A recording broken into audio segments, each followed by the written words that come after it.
Hello दोस्तों, भोजपुरी के power star Pawan Singh है जो कि आज के दिन ही एक न्यू पोस्टर रिलीज हो चुका है। जी हाँ दोस्तों, उसी के बारे में बात करने वाले हैं।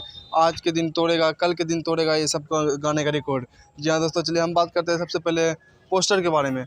पोस्टर का नाम है ओढ़नी सरकत जाए और इसमें गाए हुए हमारे power star Pawan Singh and Shivani Singh, और इसमें नज़र आने वाली हमारे सपना चौहान।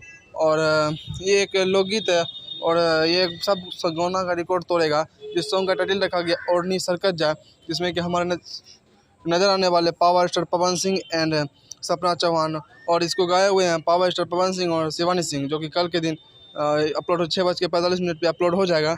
और प्रोड्यूस दिया हुआ है उमा शंकर प्रसाद, जो कि ओढ़नी सरकत जाए एक बहुत ही शानदार सॉन्ग होने वाला और सब गाने का रिकॉर्ड तोड़ेगा। तो ये एक थी छोटी सी इन्फॉर्मेशन वीडियो। आप लोग कैसा लगा कमेंट करके जरूर बताइएगा, और अगर अच्छा लगा वीडियो को तो वीडियो को लाइक और चैनल को सब्सक्राइब कर लीजिएगा। फिर से मिलते हैं एक और नई वीडियो के साथ, तब तक के लिए बाय।